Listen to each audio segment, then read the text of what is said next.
Well, thousands of students around the world have walked out of the classroom and gone on strike to challenge politicians to take action on climate change.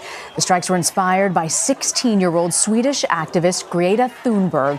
The last time I checked, there were over 123 countries where there were going to be strikes today, and 2,052 places, cities.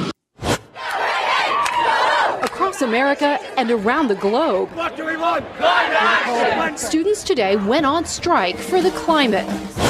Thousands of school students from around the world walked out of their classes to join a global protest against inaction on climate change. This was the scene in Rome, Seoul, Sydney, London, Berlin and more, all cities that have seen thousands line their streets. Welcome, friends. James Corbett here, CorbettReport.com, with your edition of Propaganda Watch for this week. And this week I come to you with a little bit of advice for any budding would-be propagandists or social engineers out in the crowd who find themselves in a sticky situation. Namely, you want to really mold and shape public opinion so that it not only accepts, but actually embraces an entire makeover of society. The organized habits and opinions of the masses, the economic model that underpins business and transactions, really everything. You want to strike at the core of what it means to be a human being and what humanity is capable of and the way that it lives on this planet.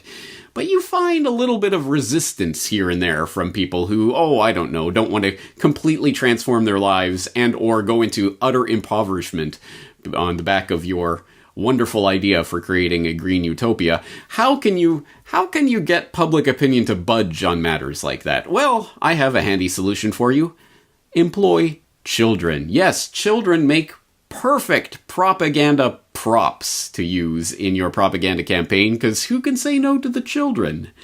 Case in point, I'm sure that most of the people in the audience have heard by now of Greta Thunberg or Alexandria Villaseñor or Jean Hinchcliffe or Jamie Margolin or names like this. But if you haven't yet, I guarantee you will be hearing these names in the near future.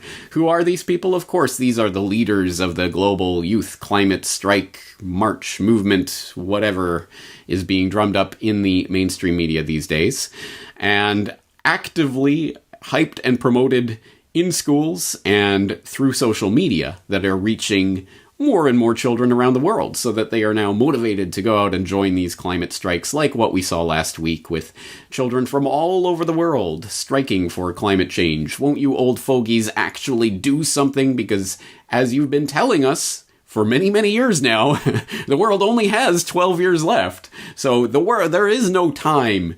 There is no time. We have to do it now, or your children are going to suffer. That, of course, is the message that is being used to push this climate change, green, technocratic New Deal, utopia, dystopia agenda forward. And that is exactly what is happening. It is children are being used to push this agenda because, well, when they actually try to do things like tax people exorbitantly for their carbon sins, you get things like the Yellow Vests in France, who are striking because they're mad about inaction on climate change and other things, but they're also striking because of the exorbitant taxes and prices of gas so that they can't even afford to go to work anymore.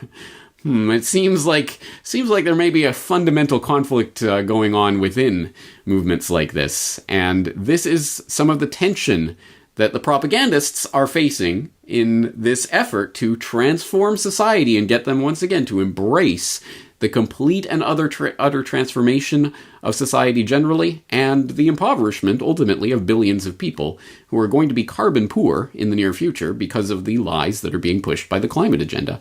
What better way to do that than with children? And that is something that came to the fore in American politics very recently. Right now.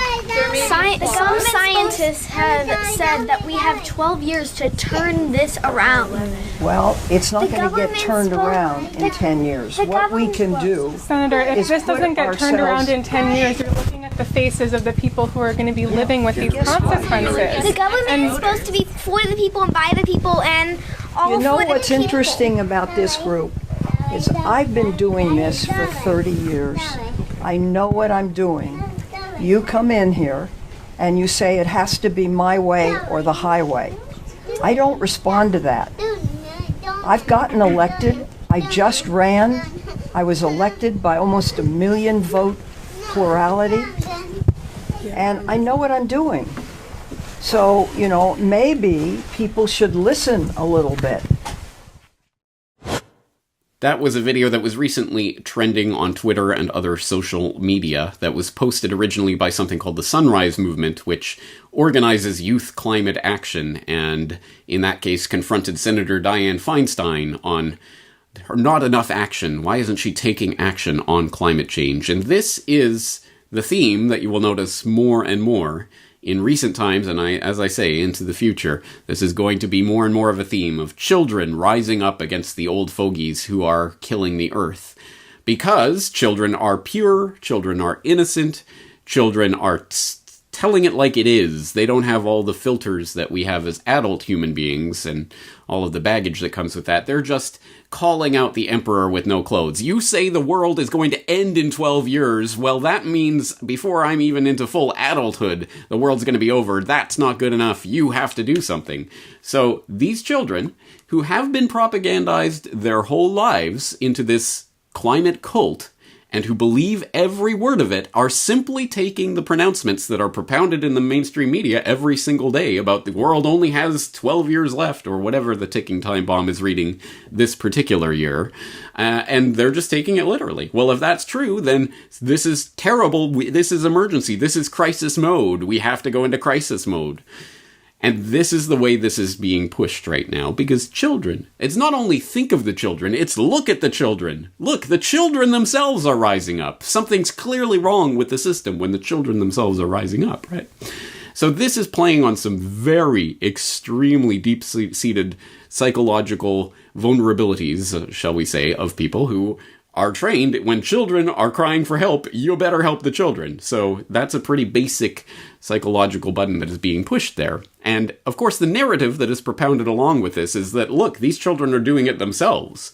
No one's pushing them onto the stage. No one's doing anything for it. These are children who are doing it. They're striking. They're doing all these types of things. They're organizing this on social media. It's always this story about, look at this plucky 13-year-old girl who just organized this national climate strike movement in the United States, or etc., etc. These are the ways these stories are being pushed.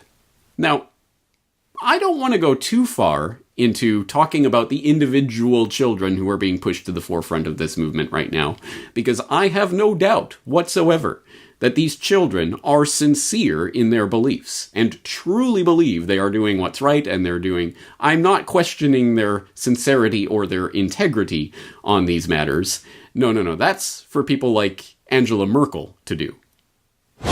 And this hybrid warfare is something that is very difficult to see. And it's always attacking the weakest link in the chain. And right now in Germany, for example, the children are taking to the streets against climate change. But the fact that after all of these children come up with this idea without any influence from the outside to wage this campaign, well, I am doubtful whether it's only their own initiative.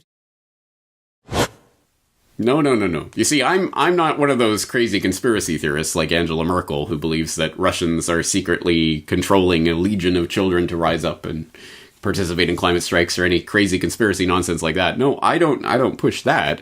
I in fact, quite the opposite. I have no reason to doubt the integrity of these children and that they believe what they are saying. That when these 13-year-olds, 14-year-olds, 15-year-olds get up there and they're giving these impassioned speeches about how the house is on fire, what are we going to do about it?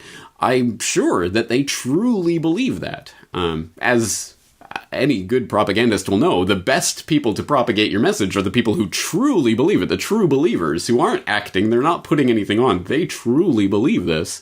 And who could believe anything more fervently along those lines than a child who has been propagandized since they were born and has been fed it in the school system all their lives, that the world is burning. We only have X number of years left, whatever the ticking time bomb says this week, as viewers of the Corbett Report will know that X number of years left has changed many, many times over the past several decades, and many, many deadlines have come and gone, but here we are again. Now, I think they're saying 12 years left is the ticking time bomb readout they're using this week, but I'm sure that'll change by next week.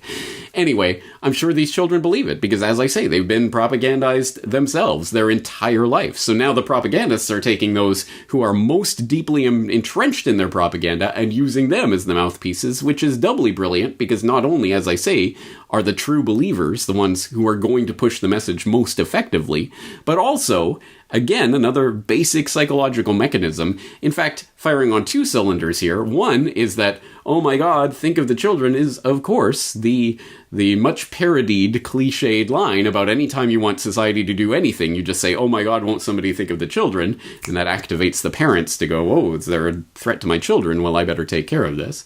But also, now it's doubly beautiful because it's also firing on, these are the children themselves that are crying for help. I mean, what normally wired human being doesn't respond on some level when they see children in distress crying for help? Well, we gotta help them. What are we gonna do? This is playing on some very deep-seated psychological mechanisms. I am sure the children believe it, but I'm sure they have no real understanding of what part they are playing in what exactly international economic and political order is coming into view on the back of the propaganda that they are parroting. This is where things get a little bit more, well, real and complex. And so to sort through that, I don't want to go specifically all out into the climate version aspect of this type of propaganda. There's much to be said about it, and don't worry, we will be talking about it much more in the future, but I will direct you to a couple of sources. If you are wondering, how can this work? How can these children who really believe what they're saying be wielded and directed like convenient props, weapons even, info weapons to roll out against the population, battering rams to ram down the walls, the mental barriers that people have erected against certain issues? I'll direct people to a couple of great resources. One provided by Corbett Report member Ian Davis in the Corbett Report comment section recently to a blog, inthistogether.com. It's hyphens in between the words. I'll put the link in the show notes, of course. That has a recent article, Youth Strike for Globalist Propaganda, that talks about Greta Thunberg and the organizations that she's associated with and how they came to be, and then who's coordinating this climate strike and some of the big NPIC's nonprofit industrial complex members that are participating in this and pushing this at the global scale. Again, these types of things do not spontaneously happen because a couple of 13-year-olds start a Facebook group. There are massive amounts of money and time and funding and political and media influence that are helping these movements to come about, and Ian does a good job in this article of explaining that and connecting some of those dots, so I'll throw the link into that. I will also mention for the second time here on Propaganda Watch, The Manufacturing of Greta Thunberg, an in-depth 6-part investigative report on wrongkindofgreen.org that goes through a lot of the details, and there are a lot of details out there to connect the pieces of some of these players, these organizations, who they are, where they come from, who are the leaders of these organizations, what boards do they serve on, how are those boards related to each other, and how do they relate to what's happening at the youth strike level and all of that. It's a complex story, but there's a lot of details to go through, but I suggest you do start going through it because it's an incredible story. But as I say, today we're focusing on the bigger idea in general of children being used to push political ideologies. I don't know about you, but I'm quite glad that I did not have a global platform to be speaking whatever I was fervently, passionately interested in or one believed when I was 13 years old, because I don't know, but I'm assuming I would agree with very little of what it was I believed or thought at that time. Before I was even out of school, let alone really able to cogently put together my thoughts and thinking on various subjects. Of course, people are at that young, impressionable age are going to be a product of the system that they're brought up in. And of course, in our modern, developed, industrialized world, that's going to be the school system, which, of course, brings with it many of its own biases. And it's an art to avoid being indoctrinated, or at any rate, it does take some time to deprogram after leaving that system. So whatever I believed when I was 13 years old, again, I'm glad I didn't have some sort of international megaphone to go blasting that to the world, because I would probably be embarrassed by it all these decades later. By the same vein, I'm imagining that a lot of the children who are being handed these international platforms to speak to millions of people around the globe may come to regret some of the things that they're saying. And this is one of the many sticky subjects that we're, as a society, starting to think about, oh, maybe we should start to address these things. These children going on social media and they're leaving a trail behind them that they can't even possibly imagine how this is going to be used 5 or 10 years or however many years down the road when they're looking for jobs or whatever it is, trying to get ahead in the world, and suddenly they have this baggage of all these things that they've done in the past. So that's a disturbing aspect of this. And I don't take that lightly. I think it is extremely important. And I take that on both sides of this equation, because let's not pretend, just as the other week we were examining positive propaganda and the concept, well, can we have positive propaganda? And we looked at that video about the cancer and environmental causes, rather than just focusing on these treatments that keep you perpetually sick at the expense, of course, of big pharma. Why don't we look at environmental causes and things that you can do to actually help maybe prevent cancer from forming? Well, this is positive propaganda, and I pointed people to that video. If you did go and watch that video, you will notice there are a number of children, 12, 13 years old, I don't know, something in that range, talking about what you can do and what are some of the environmental causes of cancer. And that was one of the misgivings that I had about that propaganda, because again, I think it's pushing children as convenient spokespeople. I mean, who's gonna get angry or really resist what a child is saying? I think that it, again, plays on the same things, and in a way that is equally reprehensible to the way that children are being forefronted in the climate strike movement and all of this. We've seen it before with anti-GMO. This 13-year-old girl speaks so brilliantly about anti-GMOs. Well, okay, yes, but what will she think and say 5 years from now or 10 years from now? Should we be putting this sort of person in terms of national television shows and debating scientists on TV and things just because she's an articulate 13-year-old?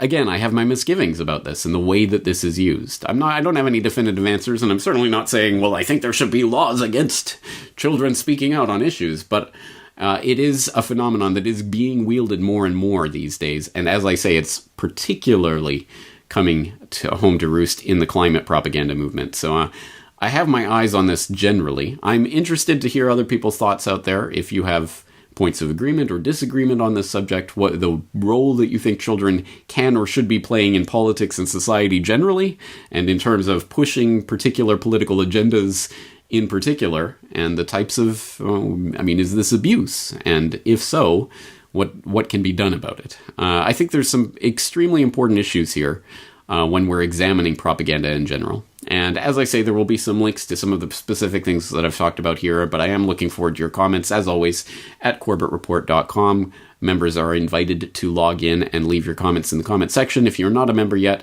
why not? $1 a month helps to keep this report going and growing.